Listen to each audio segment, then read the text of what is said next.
오늘도 말씀과 기도 가운데 거룩한 리듬으로 살아가시는 귀한 하루 되시기를 바랍니다. 그래서 우리의 삶 가운데 주고 또 주는 그런 삶이 되었으면 좋겠습니다.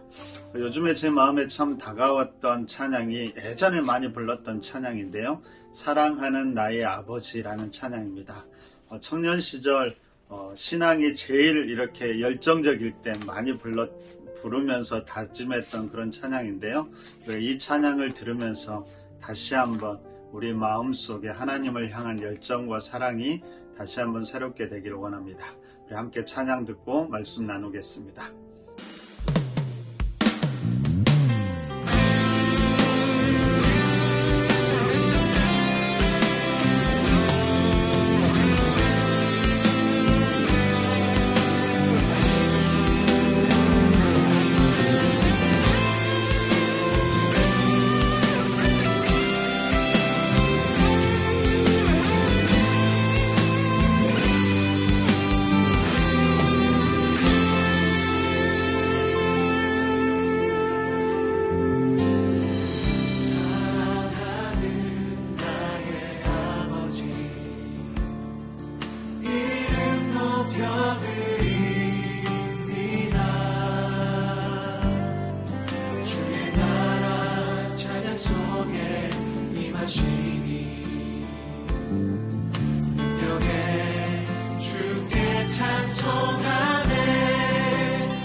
높여드립시다. 이름 높여드립니다. 주의 나라 찬양 속에 임하시니 능력의 주님을 능력의 주께 찬송하네. 전능하신 하나님 찬양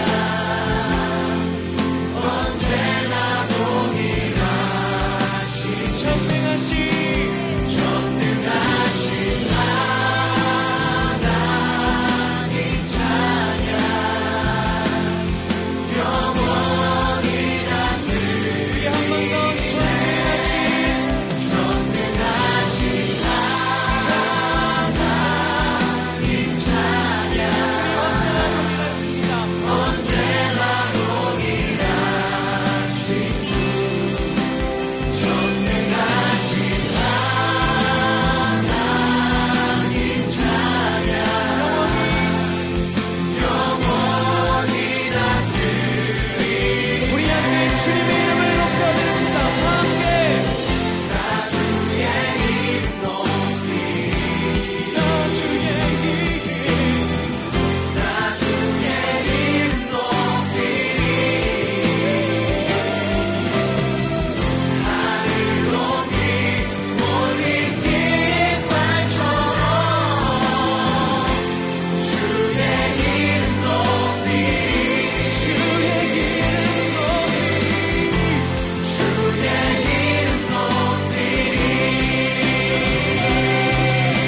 우리가 오늘 함께 나눌 말씀은 창세기 21장 말씀입니다. 여러분 꼭 21장을 전체적으로 한번 꼭 읽어보시기를 부탁드립니다. 여러분 말씀을 읽고 여러분 스스로 하나님이 주신 음성을 깨닫는 것이 너무나 중요합니다. 아침 말씀 묵상은 단지 도와줄 뿐이니까요. 할 수만 있다라면 여러분들이 꼭 말씀을 읽고 그 말씀에서 주시는 하나님의 음성을 들을 수 있기를 바랍니다. 자, 오늘 본문의 핵심적인 사건은 이삭이 탄생하는 사건입니다. 여러분 이삭의 탄생을 생각하면서 우리가 관련해서 오늘 몇 가지를 꼭 우리가 함께 기억했으면 좋겠습니다. 여러분 오늘 1절과 7절을 보면은 아브라함이 100세 때였고요. 그리고 사라가 90세 때 이삭이 태어나는 것을 우리는 알게 됩니다. 여러분 성경은 이 이삭의 탄생이 그럴 수 없는 상황에서 태어났다라는 것을 계속 강조하고 있습니다. 가끔 제가 농담으로 저희 아내에게 야, 우리 셋째 한 번 더 가져볼까? 그렇게 이야기하면 아내가 뭐라고 할까요? 미쳤다고 합니다. 자, 50이 채 되지 않았는데도 이런 반응인데 당시 아브라함이 100세를 향해서 가까이 가고 있었고 사라가 90세가 가까워지고 있었습니다. 그때 하나님이 그 아들을 주신다라고 약속했을 때 그들의 반응이 어떠했을까요? 아마 어이가 없었다라고 해서요. 사라가 계속 하나님의 음성을 듣는에도 불구하고 계속 웃었다는 것을 강조합니다. 그리고 아들이 낳자 어이가 없다는 듯이 아들의 이름도 웃음이라고 짓게 됩니다. 자, 오늘 6절에서도 이렇게 이야기하죠. 사라가 이르되 하나님이 나를 웃게 하시니 듣는 자가 다 나와 함께 웃으시리로다. 그러면 여러분 우리가 한번 생각해 보면 좋겠습니다. 이처럼 어이없는 일, 정말 일어날 것 같지 않는 일이 일어났는데 그러면 이 일이 어떻게 이루어지게 되었을까요? 자, 오늘 성경 1절과 2절에서는 이렇게 이야기합니다. 우리 함께 볼까요? 자, 여호와께서 말씀하신 대로 사라를 돌보셨고 여호와께서 말씀하신 대로 사라에게 행하셨으므로 사라가 임신하고 하나님이 말씀하신 시기가 되어 노년의 아브라함에게 아들을 낳으니. 무엇을 강조해야 될까요? 여호와께서 말씀하신 대로 돌보셨고 말씀하신 대로 행하셨다라고 오늘 성경은 강조하고 있습니다. 그럼 철저히 하나님이 행하셨음을 강조하지요. 말씀을 따라 약속을 따라 하나님이 행하셨다라는 것입니다. 그렇다면 우리가 이삭을 통해서 다시 한번 확인해야 될 것은 무엇일까요? 그것은 바로 하나님이 주신 약속과 말씀이 반드시 이루어지는데 그것은 바로 하나님이 이루신다라는 사실입니다. 여러분 우리가 믿음 생활을 하면서 이 사실이 절대로 흔들리지 않았으면 좋겠습니다. 자, 오늘 8절 이하에서도 보면 이삭이 태어났지요.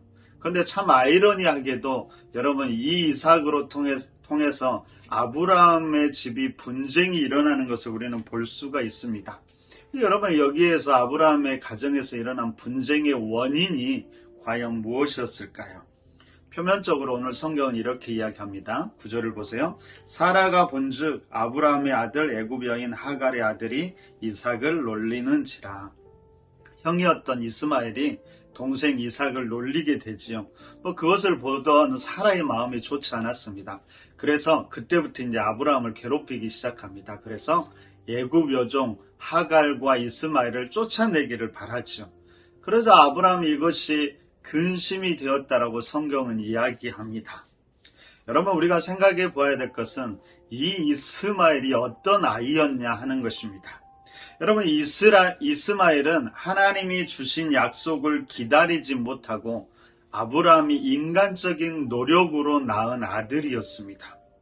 여러분 이것이 문제지요. 하나님이 원하셨던 것은 인내하고 순종하는 거였는데 아브라함은 인간적인 방법으로 하나님의 뜻을 이루기를 원했다라는 것입니다. 물론 여러분 이것이 하나님의 뜻에 순종하면서 나에게 주어진 일을 충실하고 최선을 다하는 것과 다릅니다. 문제는 뭐예요? 내 힘으로 인간적인 방법으로 무엇인가 하나님의 뜻을 이루려고 한다는 것이지. 바로 이 이스마엘 자체가 문제가 아니라 이 이스마엘이 그런 노력의 산물이었다라는 것입니다. 그것이 그리고 우리의 삶 가운데 새로운 분란의 씨앗을 일으킬 수 있다는 것을 우리가 잊지 않았으면 좋겠습니다. 생각해 보십시오. 여러분들에게도 하나님이 주신 약속이 분명히 있을 것입니다. 그런데 때로는 그 약속이 정말 더딘 것처럼 느껴지기도 하고요. 때로는 전혀 이루어질 것 같지 않게 느껴질 때도 많이 있지요. 그때 우리는 인간적인 무엇인가 해야 되지 않나? 그런 생각을 하고는 합니다. 그때 우리가 이삭을 기억했으면 좋겠습니다. 여러분, 이삭은 우리에게 이렇게 이야기합니다. 흔들리지 마십시오. 때로는 인간적인 방법을 찾으려고 해도 그러지 마십시오. 하나님을 더 바라보고 의지하십시오. 하나님이 이루실 것입니다. 이삭을 통해서 우리에게 들려오는 이 음성을 우리가 들을 수 있기를 바랍니다. 여러분, 이삭도 생각해보면 하나님이 약속한 이후 금방 주어진 것이 아니었습니다. 우리 아브라함도 25년이나 기다려야 했지요. 근데 하나님이 분명히 이루셨다는 사실을 잊지 마시고요. 뿐만 아니라 그 모든 과정을 통해서 아브라함을 아브라함 되게 하셨다라는 것도 우리가 잊지 않았으면 좋겠습니다. 이방신을 섬기던 한 사람이 믿음의 조상이 되었고요. 심지어는 그가 하나님의 친구로까지 불리게 되었다라는 것입니다. 바로 하나님의 목적이 여기에 있습니다. 단순하게 이삭만 주는 게 하나님의 목적이 아니라 그 모든 과정을 통해서 아브라함을 성숙시키고 성장시키는 것이 하나님의 목적이었음을 잊지 않기를 바랍니다. 여러분, 우리도 우리에게 주신 하나님의 약속도 마찬가지라고 생각이 됩니다. 분명히 하나님이 이루실 것입니다. 하지만 단순히 그것만 이루는 것이 목적이 아니라 그 모든 과정을 통해서 우리를 성장시키고 성숙시키실 것입니다. 그래서 우리와 더 가까워지고 우리와 친구처럼 함께 교제하기를 원하신다는 사실을 잊지 않았으면 좋겠습니다. 그 선하신 하나님을 기억하시면서 그리고 그 선하신 하나님께 오늘 또 바라보고 기도하면서 오늘 하루를 최선을 다해 믿음으로 살아가는 우리 푸른나무교회 성도님들이 되시기를 간절히 바랍니다. 우리 함께 기도할까요? 첫째는 우리 이삭을 생각하면서 함께 기도합시다. 아직 우리에게도 응답되지 않은 기도 제목이 있다면 그것을 위해서 다시 한번 기도하시고요. 우리에게 더 큰 믿음을 주셔서 인내할 수 있도록 더 하나님을 바라볼 수 있도록 그리고 이 모든 과정을 통해서 우리의 믿음도 성장할 수 있도록 기도하십시오. 두 번째는 우리 가정과 자녀들을 위해서 기도하면 좋겠습니다. 갈등과 분열이 아니라 믿음으로 하나 되는 가정, 그렇게 믿음으로 성장하는 우리 자녀들이 되기를 우리 함께 기도하시고요. 마지막으로 이번 주 금요일에 있을 산상 기도회를 위해서도 기도해 주십시오. 우리 모두가 함께 기도하고 그리고 그 가운데 하나님의 은혜도 경험할 수 있도록 그래서 뜨거운 기도의 자리, 기도 응답이 넘치는 풍성한 감사의 자리가 될 수 있도록 함께 기도해 주시기 바랍니다. 자, 이런 기도 제목으로 함께 기도하고 오늘 또 믿음으로 주고 또 주는 하나님의 백성으로 살아가시기를 간절히 바랍니다. 함께 기도하겠습니다.